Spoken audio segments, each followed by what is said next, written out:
Hey guys, welcome back to the channel. This is One Girl's View and I am Devika Krishna from Melbourne, Australia. Life is all about the time and memories you make, so keep making lots and lots of memories you can, and don't forget to welcome the critics, tacticians, and yes guys, welcome to the channel. In this video I'm going to talk about how I learned speaking in English fluently, and I would like to give you guys some tips also, just in case those can help you. Without any further ado, let's get this video started.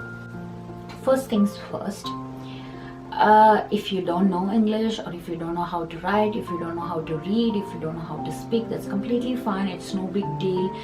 English is not something that you must know in this entire world. It's not a big deal at all. Okay, now if you know how to read, if you know how to write, then you are the best. What else do you want? You just want to know, you're just one step away. Second thing is, you need to ask yourself, why do you want to learn? What is it that's making you so desperately into learning English speaking? Is it something that you are surrounded with people where everyone speak English and you don't know how to speak in English, that is making you insecure? Or is it something that you want to do for yourself on your own and you want to learn? Or is it something for your studies purpose? So figure it out. Why do you want to study in English? Always find the purpose behind or before. If you are starting something new, if you want to do something, it's always good to find the purpose, then you will be on your right way. I'm gonna segment this video into 3 parts, and you should know all these 3 parts. First part is it's all about why do you want to learn English.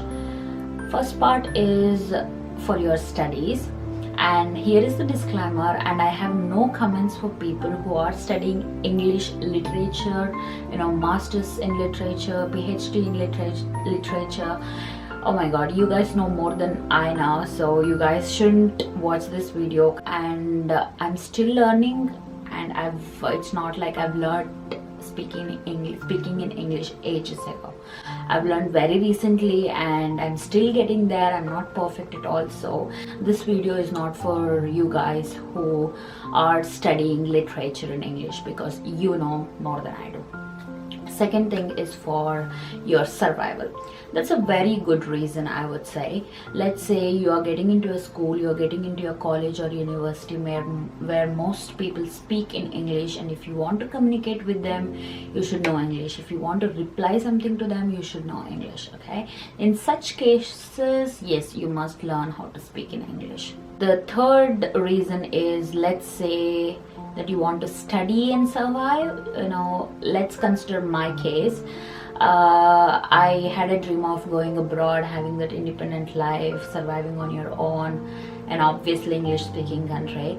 So if I'm going there, if I wanted to go there, or if I wanted to come here in Australia, I needed to know how to speak in English.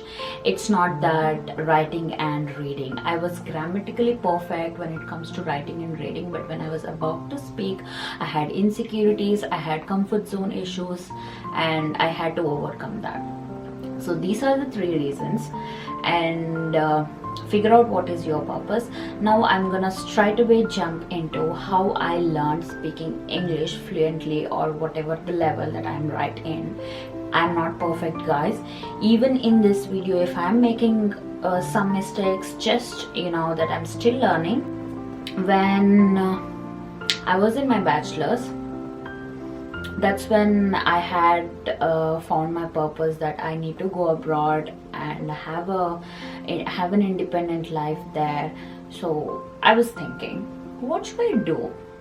I should learn how to speak English fluently, at least. Obviously, English speaking countries would ask entry requirements of taking any English proficiency exams. Let's say IELTS, TOEFL, PTE, and many more exams. I had to pass that one. So my first thing started was, and I also want to say, I wasn't good at speaking actually. I was good at reading and writing. I knew where to pause and where to take the conversation from, but when it comes to conversational English, I was lagging behind. That's where I wanted to actually improve. That's when I started watching so many videos. I started watching so many series. That did help a little bit. And there's also one step ahead, is that I installed an app. I don't remember the name of the app. I still remember I was in final year of my engineering. I called up my sister and I asked her that I'm gonna use your card for an app subscription that was somewhere around 100 rupees or 200 rupees. And she was asking why. At that time I couldn't tell her the reason. Say, here is the thing: if you want to learn to speak in a language which is not native for you, all you have to do is, first thing, you have to start thinking in that language. In order to do that, you have to overcome your insecurities and you have to overcome your comfort zone issues. I would say, for example, when I was actually getting into this phase, I was thinking, okay, when I am with myself, I was good at English, I was speaking really well. When I was with people of my comfort zone, I was speaking really well. But when I go to people who I barely know, I used to start mumbling and I used to get stuck. That's because I was thinking in my native language. When I'm about to speak, I start translating my native language statements into the English. That's where the transition phase comes, where you get stuck and you will get thoughts of whether you're grammatically correct or whether you are doing a proper sentence, so and so, and many things along those lines, guys. In order to overcome that stuff, it's just that you need to practice, and it's no big deal. Overcome your insecurities. Just imagine, guys, I was in my final year of my engineering 2019 and I was installing an app to learn conversational English, right?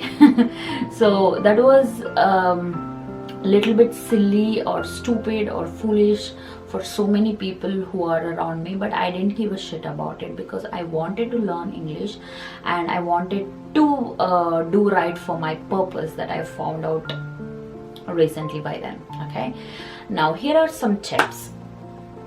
First thing is, in order to overcome your insecurity, all you have to do is start thinking in English. Doesn't matter if you're right, if you're wrong, and you have to make wrong things while speaking in English. That's when you learn that you are wrong and you are never going to repeat it again. Okay, it's about listening and speaking. It's not only listening and reading, it's about listening and speaking. It's just that you're getting some stuff into mind and you are making things happen. I think I made sense. Now after that, I took a training for my IELTS exam with a fantastic English instructor. Her name is Saraswati and I admire her a lot. She was the person who made me to correct my English when I was speaking it. You know, if I used to repeat so many words many times. Okay, she corrected me right there. Always, if you're getting a training for your any exam with respect to language, go with the instructor where you can meet them face to face and you could have a single session with them.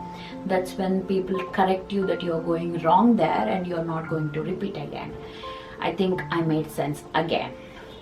Okay, after that I was okay, and I would like to say that after coming to Australia, after getting exposure to native English speakers, that's when my accent improved, that's when my slang improved, that's when I got to know, okay, where I have to pause and how I have to use certain words.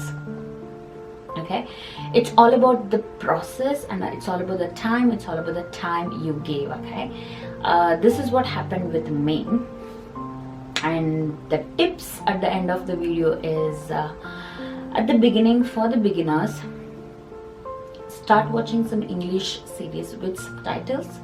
Let's say Big Bang Theory or Friends. That is where you learn conversational English, and then you can go to professional English or intermediate level. You know what I mean? So when you watch those kind of series, you will get the accent and you will also get the understanding of why are they using such words at that moment in that situation. Is it right? It will definitely make sense when you listen to things and you when you watch visually. Okay. Yes, like even I used to feel so dumb when soft skill instructors in college schools used to say go and watch Big Bang Theory, go and watch Friends. I was like, okay, what should I do with that? Okay, that happens, but it's a very good way of learning English, you know, interestingly, I would say. Hope I made sense all along this video. If you like this video so far, please give it a thumbs up and share it with your friends, and also don't forget to subscribe to the channel, and I will see you guys in my next video. Thank you guys.